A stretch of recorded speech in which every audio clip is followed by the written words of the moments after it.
quick little update for everybody. So Tyler went out to the X Games. How long ago was that? I think it's been 3.5, 4 weeks. Gotcha. It hasn't been too long, almost a month. It's almost been about a month. Awesome, man. Can you tell us a little bit about how it went and some of the things that were important to you and how the whole get everybody up to speed on how it went? Yeah, so when we made the 16-hour drive from St. Louis, Missouri, out to Aspen, Colorado. Okay. This is the second year I've done that. I went in 2019 as well, and Yep. yeah, it was pretty much the same as 19 the first year and the second year. Pretty much like the drive and everything is Yep. pretty long to get out there. Yeah, hell yeah. But once we got out there, got to finally ride my snow bike and stuff. Things were great. Ended up in qualifying. I was sitting in second place in qualifying, and Nice. then on the last lap, Kevin Royston actually ended up qualifying ahead of me. So I ended up in third for my gate pick for the final race there for X Games, and ended up pulling a hole shot on everybody and led for that first whole lap, which was really cool. I think they said my name a couple times on the live broadcast, so that was awesome. that was really awesome. They got a couple close-up shots of my bike and the whole shot and everything, so that was really cool.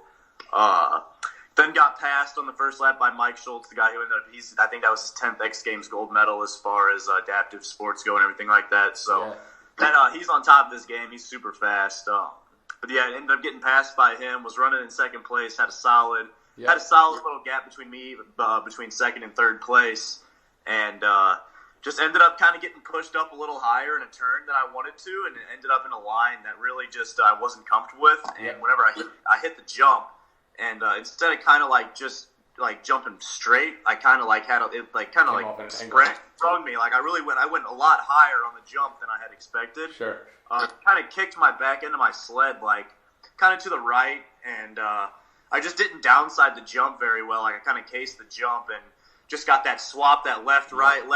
Yep. And my left leg was like trying to, I don't know what my left leg was doing, but it was trying to stop me from something, and ended up just slamming me into the snow on my right side. Oh man.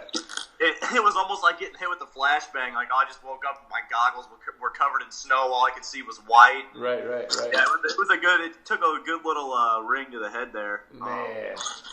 Yeah, it ended up the snow on the track was about knee deep, and my bike was completely buried in it. My front end was all twisted up. My front fender was like pointing to the right, and my ski was pointing to the left. So it was just super hard to get up, and I had to have a track worker come help me get my bike up, and was struggling with that. And by the time I got my bike going, I was in last place by about 10-15 seconds, and Mike was coming around ready to lap me again.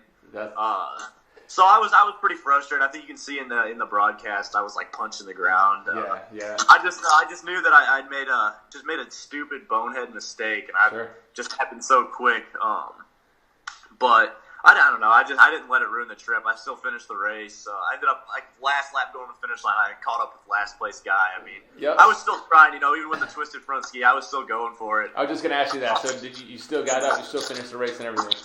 Yeah, for sure. Once we got my bike going and everything, it actually because I ride a newer Honda, and sometimes whenever those Hondas die and they go upside down and flip like that, all the engine oil actually like goes into the air filter. Okay. So I didn't find that out. It actually did that. My entire air box where my air filter is full of engine oil right now. I'm lucky that my bike even started and got me through the rest of the rest of the race and didn't get a DNF and still finished. So I took every positive out of it that I could. But you know what?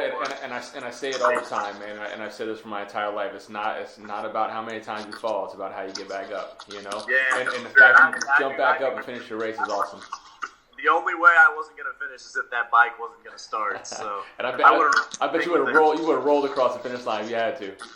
Yeah, for sure, exactly. That's awesome, man. Yeah, I've snowboarded a lot in my lifetime, and so I know exactly what you're talking about. You just come off the jump the wrong way and then coming down. Yep, yeah, I know exactly what you mean. Left, right, yep. and then slammed. Yep. Well, cool, man. Hey, tell me a little bit about how you use the Kavi and what that's meant to you in your training, both in your training, getting ready for the X Games, and also in your recovery after you came home.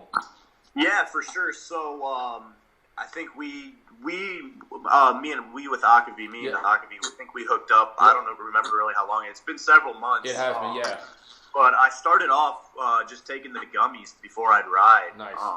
And I had used other CBD products before, and I just really never found anything that really was like that had the good potency that actually worked. Yeah. And like I said, I started taking the gummies before and after I rode, and just noticed that my arms weren't cramping up or anything like that. I wasn't getting very much arm pump. Like my arms were staying loose, my hands were good, just everything. You know, I wasn't having the lower back pain from standing up all the time on the bike, and just pretty much I just felt like my joints had WD-40 on them. You know, like everything was solid. Like I just always felt 120% after I'd ride. You know, I'd wake up the next day ready to go, ready to ride again, or ready to do whatever. You know, I never really had any moments where I was like, oh, you know, man, I can't walk. You know, like my back is killing me or my legs killing me. You know, I have a prosthetic leg, so I mean that's a lot of pressure on my left leg. You know, just my left knee and everything takes so much more of the weight bearing. Right.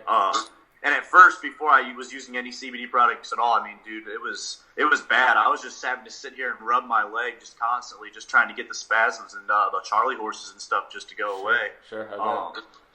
But like I said, once I started using the Akavie gummies, I found that helped really like super good, like a lot. And then started using the tincture. I actually started using the tincture while I was riding. Yep. And you know, in between each moto, I'd come back and I'd do 1 or 2 drops on under my tongue, and that would it wouldn't affect me obviously while I was riding or anything like that, and it would just honestly, whenever I was done taking my gear off, I didn't have that feeling of just fatigued and just down and just tired, you know, like most guys are whenever they're done at the end of the day after they're riding all day. Yeah. So I mean, it was a super beneficial. You know, I could, I still had energy to go do stuff after I was riding, you know, so it was huge. You know, I wasn't just soaking in the bathtub, you know. That is awesome, man. That is so good to hear, man, because that's essentially what we wanted to do, right? You know, like we wanted to help you recover. We wanted to help you perform at your highest level, and that's our thing is making sure that we provide a product, number one, like, and our company has always been like this, been full transparent. Like what we have is on that bottle, right? Like we're going to tell you everything that's in there, which is different from a lot of other companies. And so we want to make sure that you're getting one, especially somebody like you that's a professional athlete that's doing this every day, and you got to be conscious about what you put in your body. And so, man, that just warms my heart to hear that and to hear that, you know, the cramps and the pain, and you're getting to that next level, man. That's awesome.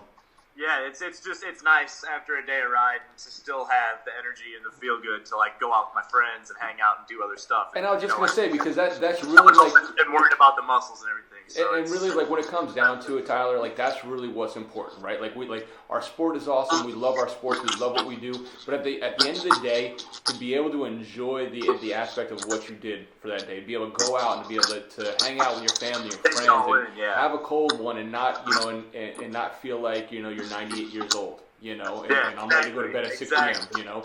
So I mean, I always say like it's great to have a trophy, but if I can't talk about it and have fun with it, then what's the point, you know? So but yeah, man, that's awesome. So give me some of the some of the major takeaways from Aspen, man. What was the experience like? Was anything major that you were like, bro, you gotta hear this, man? This is awesome. Well, for sure, definitely like all the after parties and everything. Aspen's just a small little town, and there's little bars everywhere, and they're just there's a lot of history behind each bar you go to down there. So that's really cool. Just getting to check out the local culture, everything, just like the local scene's super cool. Like Aspen's like the Hollywood of the mountains. Absolutely. So you never know who or what you're gonna see down there. It's really a good. That's sick, man. Sure, just out the town of Aspen for sure, and. You know, I'm mountains over a beach any day. I mean, I'm not a big fan of cold weather, but just being in the mountains, I just every 360 view, just total amazement. Right. So and the views air of the is mountains, better, man. You take that deep breath. Yeah, for sure. It's so out east, you guys got the I guess like the Smoky Mountains out there in the Appalachian Mountains. Yep. I mean, it's nothing like the Rocky Mountains. Whenever you're out like deep in them, and you just see these huge peaks almost touching up to the sun. It's crazy. So the views and the town, and then obviously just like the X Games event, just going there as a spectator, that's just something awesome in itself. I spend more time watching the guys do the snowboarding and skiing than I worry about the snow bikes. Right. So right. that stuff blows my mind. The super pipes, you're standing at the bottom of the mountain and you're just looking up and you just see a half pipe just on each side, man. It's I mean, when a lot of people don't understand like how deep and how that vertical face of that wall. It's just unbelievable. To see it in person is eye opening. So, yeah, for sure. And it's crazy how they get all the athletes up to the top. They have snowmobiles, just constant snowmobiles running up and down the mountain, taking everybody up there. Yeah. And then also me and some buddies, we did like a little scenic drive. There's a abandoned ghost town. I think it's called Ashcroft. Okay. And it's like a 14 or 15 mile drive through this little 2-lane highway through the mountains. Weaving down a river. That's awesome. Yeah. Man. So I would say I didn't really do too much crazy stuff. Like everything was awesome, but the sights and everything out there, being in the mountains, that's what I like is just exploring out in the mountains, man. That was some of the coolest stuff I've done in a long time. Man, that's awesome, man. And I can't tell you how happy we are to be able to partner with you and with the Akavi, man. Yeah. We just means the world to us, man, because you're a great dude, you're a great athlete, man. We look forward to the partnership going forward in the future. Oh man. Yeah, for sure. Awesome, brother. Well, I appreciate you taking a little bit of time with us just to share your story, and I'm sure we're going to connect a whole bunch more over the next couple months and obviously a couple of years. Yeah, like and everything I said, else, it's springtime's rolling around, so I'm getting ready to hit the dirt bikes heavy. I'll be riding. Oh man, I can't wait for that, man. That was my whole summer on the moto community. So looking forward to getting back out there and seeing that. So yeah, maybe Brett Q and do something together. Yeah, that would be awesome. You know what? I'd love to come out to Colorado too, man. So. Matter of fact, I come out there a lot for work as well, so we'll have to try and connect and make something happen, man. But again, man, thank you so much for what you do, and can't tell you how much how proud we are of you and everything you're doing, brother. Yeah, thank you guys very much, and same as me to you guys. I appreciate it's both ways, and I'm glad that I have you guys behind me helping me out with all this because, like I said, it's truly been extremely beneficial to what I do on the bike and off the bike. That's so awesome. And it's nice to just have one product that I can rely on. So. Yep. You're the man, dude. Well, I appreciate it, man. Thanks for taking a little bit of time, man. Let's catch up soon, all right?